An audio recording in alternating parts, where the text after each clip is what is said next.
A round of applause for the NBA. For the first time in months, the NBA is in the news. They are leading national headlines for something other than being woke. I know we're in the heat of the NFL season, but there is so much going on right now in the NBA that I just couldn't ignore it. We're going to cover most of it today. I'd usually divide something like this into separate videos, but I decided that we're just going to combine a couple of things here today into one video. We're going to go over everything right now in Milwaukee, in Houston, Brooklyn. If I get time, maybe we'll talk about the Pelicans and the impact that the Jrue Holiday trade is going to have on New Orleans. If I don't get to it today, we'll get to it later on this week. We're going to start with James Harden and the Houston Rockets. I told you guys this was coming. I've been telling you guys for, damn near a year that James Harden was going to eventually demand a trade and want out of Houston. Now, I'm not psychic. I don't have cosmic ability. I don't have insider information. All you really had to do was pay attention to what was going on. Use a little bit of logic.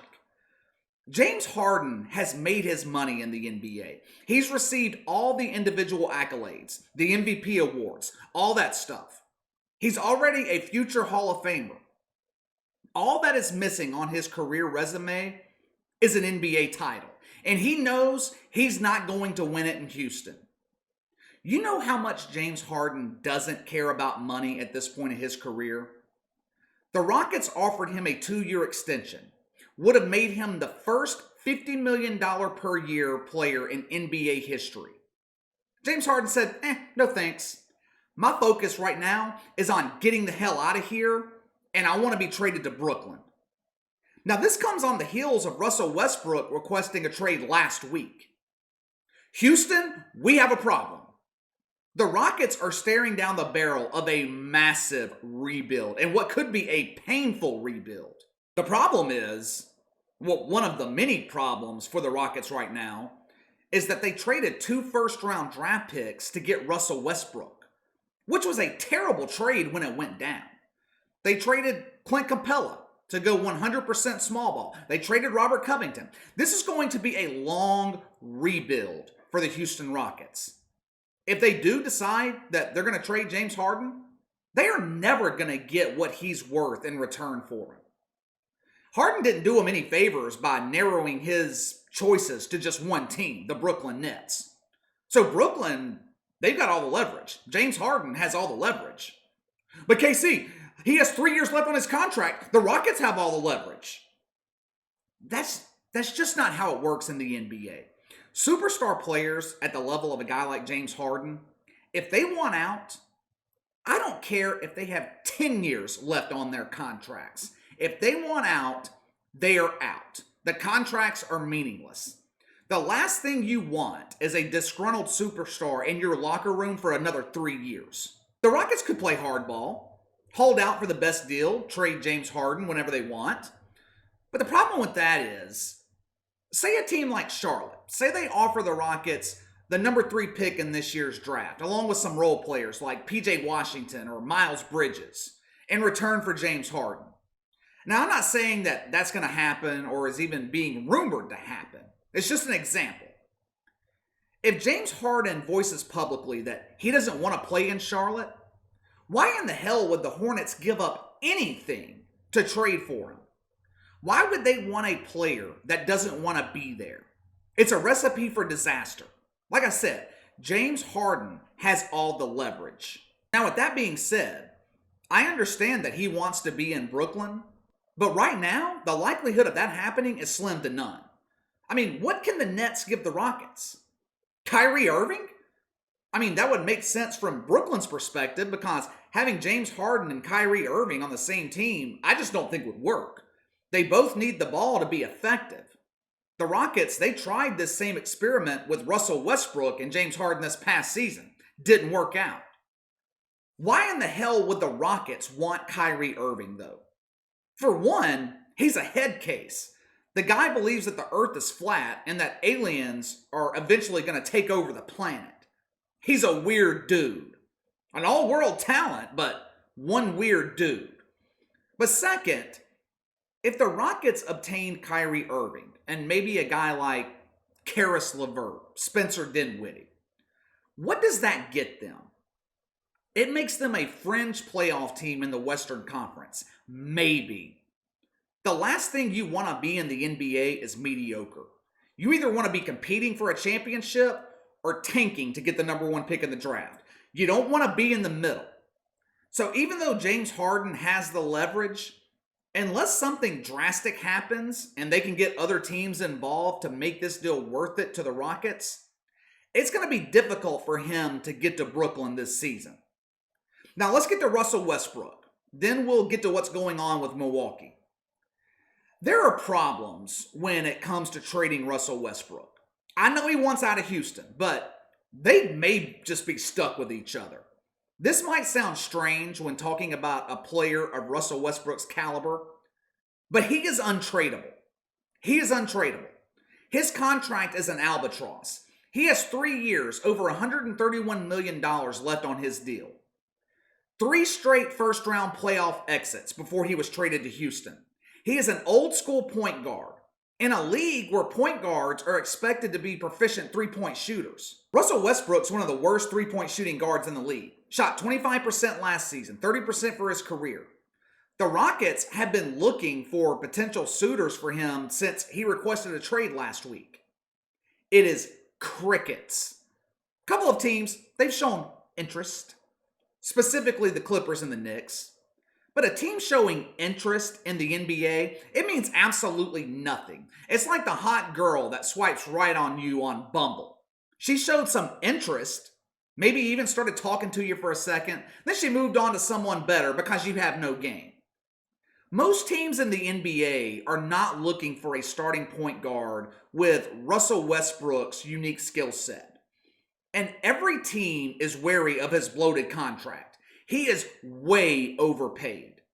Add to that his injury history, and like I said, his playing style that clashes with the rest of the league, and all you have is a highlight reel player that can't get you past the first round in the playoffs. Believe it or not, teams aren't interested in a ball-dominant point guard who is 32 years old and can't shoot. Russell Westbrook, I don't think he's going anywhere. Not right now anyway.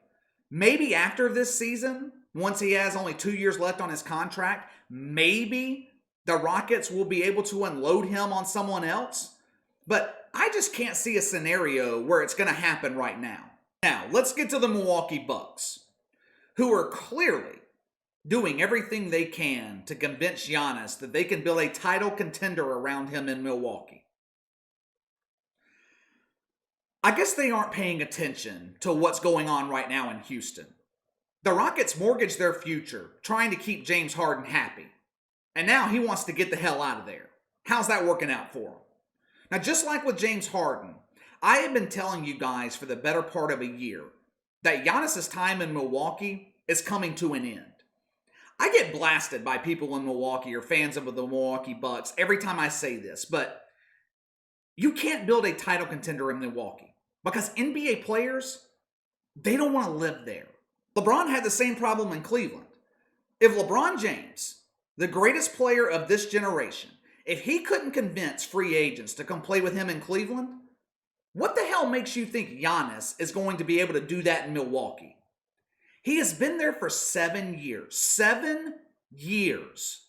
Name one superstar free agent that Giannis has recruited to Milwaukee. Go ahead. I'll wait. Name one. You can't, because it hasn't happened. And it's not because lack of effort, in my opinion anyway. I'm sure Giannis has tried to convince someone over the past 7 years to come help him win a title in Milwaukee.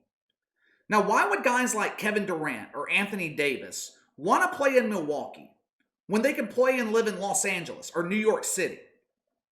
Because they can't attract free agents, Milwaukee has had to try to get players through trades. The biggest name in this 3-team deal between Milwaukee, New Orleans, and Sacramento was the Bucks getting Jrue Holiday. There are so many problems with this. But before I get into it, let me just say, I've got nothing but respect for Jrue Holiday. The most popular athlete in the city of New Orleans is Drew Brees. There isn't even a close second. But in terms of the Pelicans franchise, Jrue Holiday is by far the most beloved player in franchise history. It's not Anthony Davis. It's not Chris Paul. People in New Orleans love Jrue Holiday. He's one of the best two-way players in the NBA, arguably the best defensive two-guard in the league.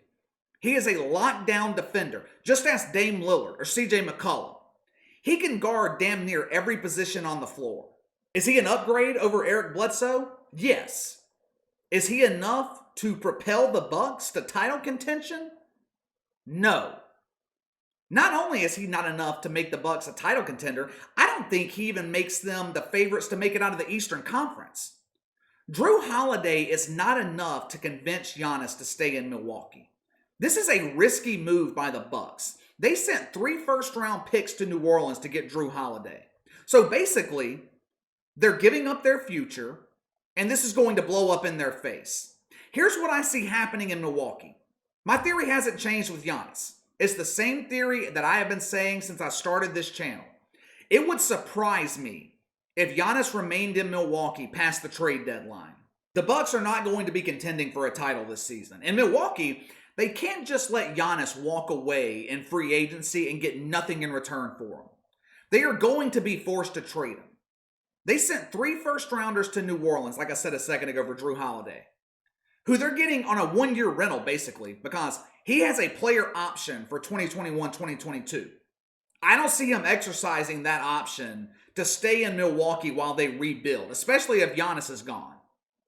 Now, with Giannis, it's going to be similar to an Anthony Davis type situation in New Orleans from a couple of years ago. I think he's going to demand a trade, and the Bucks are going to have no choice but to comply. It's either that or lose him and get nothing. The truth is, at this point in his career, Giannis is not capable of being the guy. He isn't the guy that can lead a team to a championship. And that's not a knock on Giannis.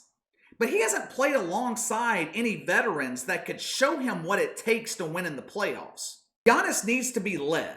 He needs a LeBron to show him the way, just like LeBron did for Anthony Davis this year, just like Dwayne Wade did for LeBron 10 years ago.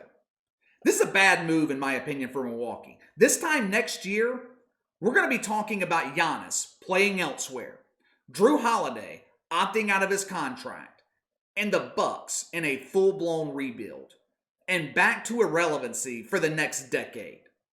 This is a prime example of how not to run a franchise. That's all for today. Hit that like and subscribe button. Click the notification bell to receive all notifications from the channel. Leave me a comment in the section below. Do you think James Harden will end up in Brooklyn?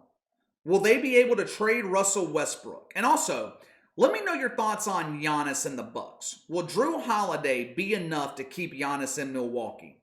You can follow me on Twitter at KC_BTL84. If you have any questions, a topic you'd like me to discuss, you can email me at BTLKC84@gmail.com. I'll see you guys next time.